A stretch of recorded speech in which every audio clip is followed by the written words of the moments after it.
Hello दोस्तों, मेरे द्वारा आपको शिक्षण कौशल से संबंधित क्लास को कराया जा रहा है। आज उसकी क्लास थर्ड है ये। पिछली वीडियो में हमने एक टॉपिक चल रहा है वर्तमान भारतीय समाज एवं प्रारंभिक शिक्षा। उसमें हमने भारत की प्रमुख शिक्षा प्रणालियाँ वैदिक शिक्षा को किया था। आज हम बौद्ध शिक्षा को लेंगे। यदि आप शिक्षण कौशल में 10 में से 10 मार्क्स चाहते हैं तो आप मेरे द्वारा कराई जा रही क्लास को पूरा देखा करिए, और आपने मेरे द्वारा कराई गई क्लास को नहीं देखा है तो आप आज से देखना स्टार्ट कर दें और पिछली वीडियो को भी देख लीजिए। शिक्षण कौशल में मेरे द्वारा कराई गई आपकी क्लास में 10 में से 10 मार्क्स कहीं नहीं जाएंगे। और आप इस चैनल से यदि पहली बार जुड़ रहे हैं तो इस चैनल को सब्सक्राइब कर दीजिए और बेल आइकन पर प्रेस कर दीजिए, जिससे मेरे द्वारा जो भी नई वीडियो डाली जाएगी तो आप उसको नोटिफिकेशन के माध्यम से देख पाएंगे।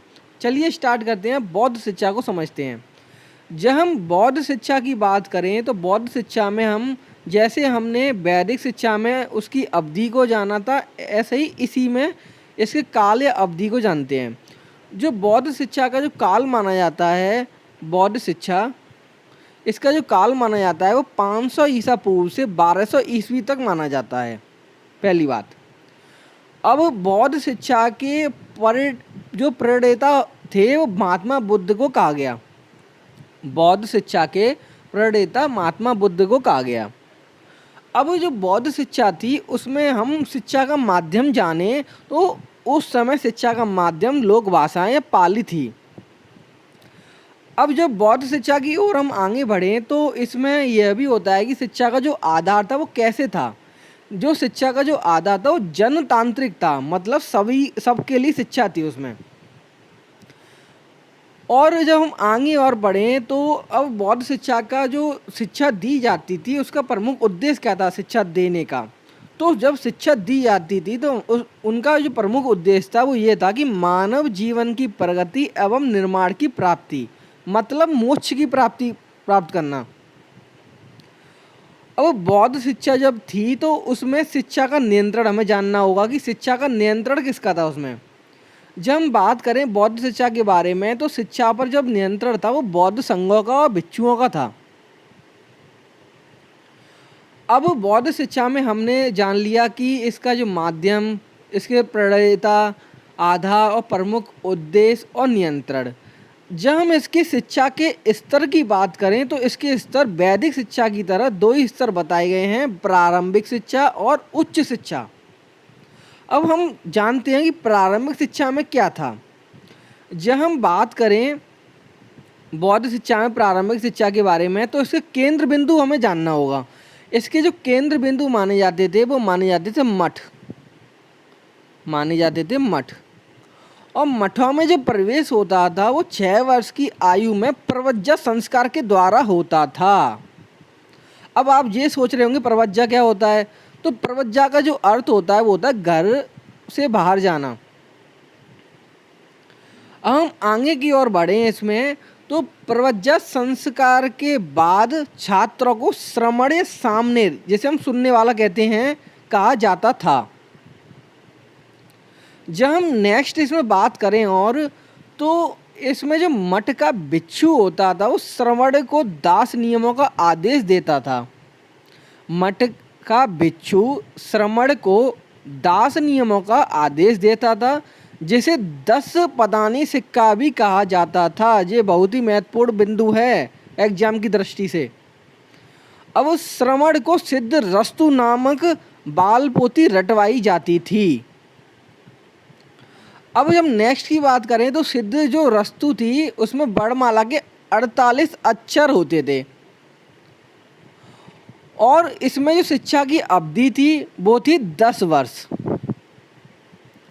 हम आगे की ओर बात करते हैं इसमें प्रवज्जा संस्कार में।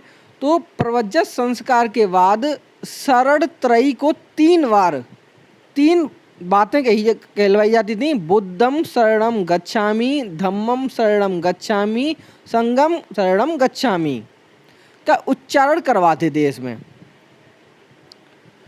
प्रवज्जा संस्कार के बाद जो शरण त्रयी को 3 बार बुद्धम शरणम गच्छामि, धम्मम शरणम गच्छामि, संघम शरणम गच्छामि का उच्चारण करवाते थे। अब जब हम आगे पढ़ें इसमें तो हम उच्च शिक्षा पे आते हैं।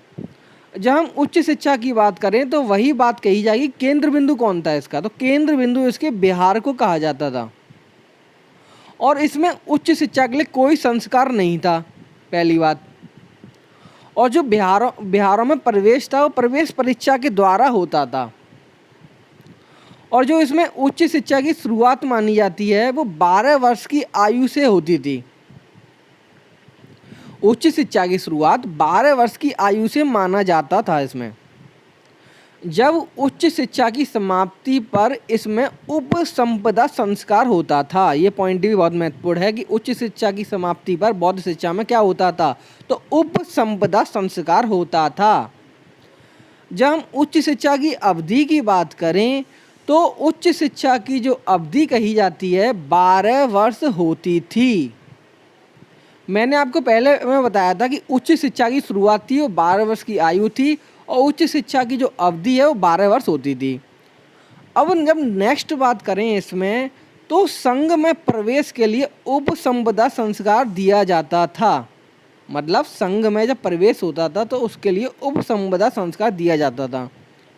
और 10 वर्ष के लिए शिक्षा भिक्षु शिक्षा प्रदान की जाती थी। मतलब 10 वर्ष के लिए शिक्षक को शिक्षा भिक्षु शिक्षा प्रदान की जाती थी।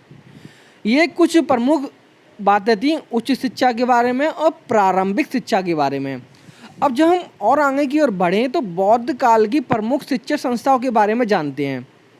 जब हम बौद्ध काल की प्रमुख शिक्षा संस्थाओं के बारे में जानें तो इसमें कुछ प्रमुख शिक्षा संस्थाएं थीं, जिसमें पहली संस्था थी नालंदा, दूसरी थी वल्लवी, तीसरी थी तक्षशिला, तीसरी, चौथी है नादिया और 5वीं थी विक्रमशिला। अब आप ये सोच रहे होंगे कि बौद्ध काल की प्रमुख शिक्षा संस्था हम कैसे याद रखें एग्जाम के टाइम पे, तो मेरे द्वारा आपको इसकी एक ट्रिक बताई जा रही है। ट्रिक के माध्यम से आप बौद्ध काल की प्रमुख शिक्षा संस्थाओं को याद रख सकते हैं। तो इसकी जो ट्रिक हम जब जाने तो इसकी ट्रिक दी है नावतनावी। अब जब हम बात करें, ना से अर्थ हो जाएगा नालंदा, वा से अर्थ हो जाएगा हमारा वल्लवी, ता से अर्थ हो जाएगा हमारा तक्षशिला, ना से अर्थ हो जाएगा हमारा नादिया और बी से अर्थ हो जाएगा हमारा विक्रमशिला। तो ट्रिक क्या है हमारी, नावतनावी। तो बौद्ध काल की यही कुछ प्रमुख शिक्षा संस्थाएं हैं जिसे मैंने आपको ट्रिक के माध्यम से बताया है। तो आज हमने बौद्ध कालीन शिक्षा को समझा, जिसमें उसके शिक्षा के स्तर को जाना, प्रारंभिक और उच्च, और कुछ प्रमुख शिक्षा संस्थाओं के बारे में जाना। आप ये मेरे द्वारा बताई गई आज बौद्धकालीन शिक्षा को दोबारा देख लीजिए इस वीडियो को, और जितने भी मैंने आपको इससे संबंधित फैक्ट्स बताए हैं वो एग्ज़ाम की दृष्टि से बहुत ही महत्वपूर्ण हैं।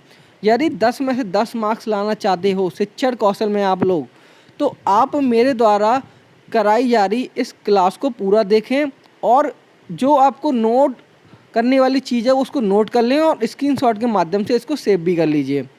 और यदि आपको कुछ भी दिक्कत आती है तो आप कमेंट बॉक्स में मुझसे पूछ सकते हैं। और यदि आप इस चैनल से और जुड़ना चाहते हैं तो आप मेरा एक टेलीग्राम चैनल है मोहित टीचिंग क्लासेस, आप उसको ज्वाइन कर लीजिए। मेरे द्वारा समय समय पर उसमें सब चीज़ें बताई जाती हैं एग्ज़ाम से संबंधित। तो आज की वीडियो में इतना ही। अब हम नेक्स्ट वीडियो में नेक्स्ट पार्ट में मिलेंगे इसके। यदि आपको यह वीडियो अच्छी लगी हो तो इस वीडियो को ज़्यादा से ज़्यादा शेयर और लाइक भी कर दीजिए। And thank you.